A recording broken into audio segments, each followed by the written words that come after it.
Hello, everybody. How you guys doing today? I hope you're doing well. I really do. And welcome to the Bible, block by block.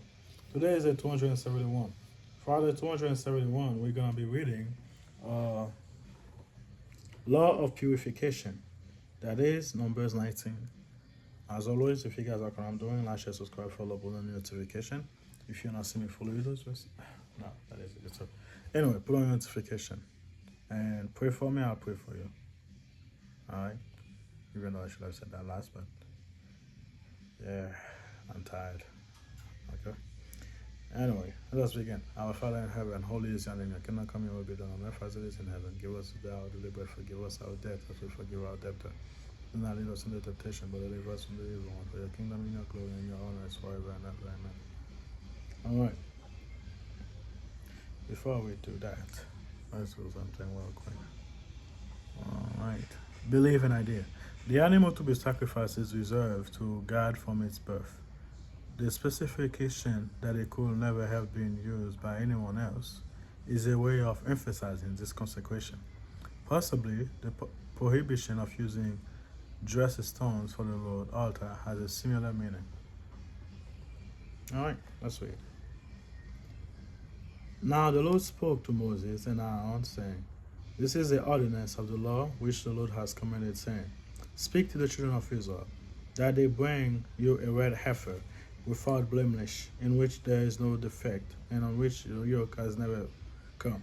You shall give it to Eleazar, the priest, that he may take it outside the camp, and it shall be slaughtered before him. And Eleazar the priest shall take some of his blood from his finger and sprinkle it on his Lord 7 times directly from the tabernacle of meeting.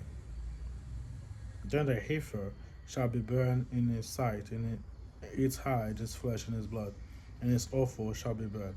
And the priest shall take cedar wood and hyssop and scarlet and cast them into the midst of the fire burning of the heifer. Then the priest shall wash his clothes and shall bathe in water, and afterward he shall come into the camp, and the priest shall be unclean until evening. And the one who burn it wash his clothes in water, bathe in water, and shall be unclean until evening.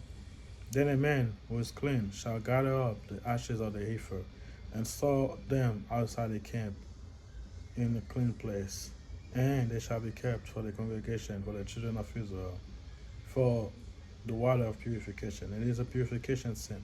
And the one who gathered the asher of the heifer shall wash his clothes, and be unclean until evening. It shall be a statute forever to the children of Israel, and to the strangers who dwell among them. He who touches the dead body of anyone shall be unclean 7 days, and he shall purify himself with water. On the third day, on the seventh day, then he shall be clean.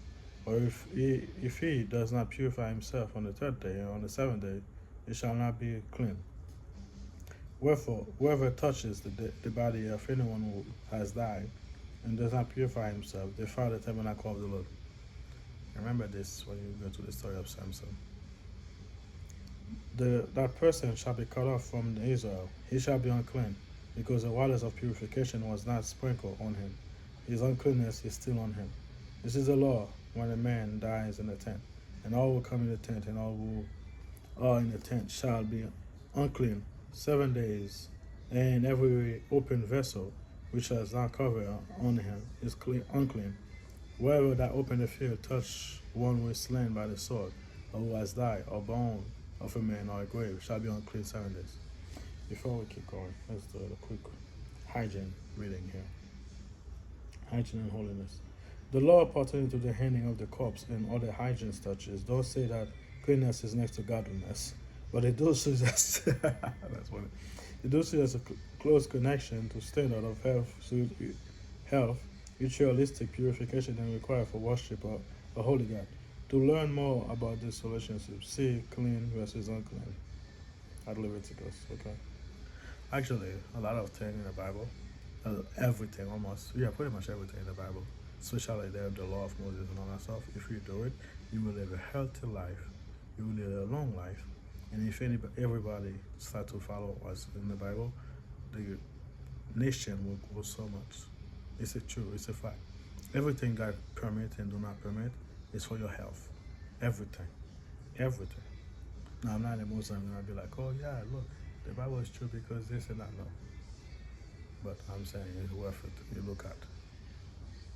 It's really worth it. Look at. Anyway. And for an unclean person, they shall take some of the ashes of the heifer, bearing of purification from a sin, and running water shall be put on the vessel. A clean person shall take hyssop and dip it in the water, sprinkle it on the tent, on the vessel, and on the person who wear on, or on the one who touched the bone, or slain of the dead or grave. The clean person shall sprinkle the unclean on the third day, and on the seventh day, and on the seventh day he shall purify himself. Wash his clothes and bathe in water, and at evening he shall be clean.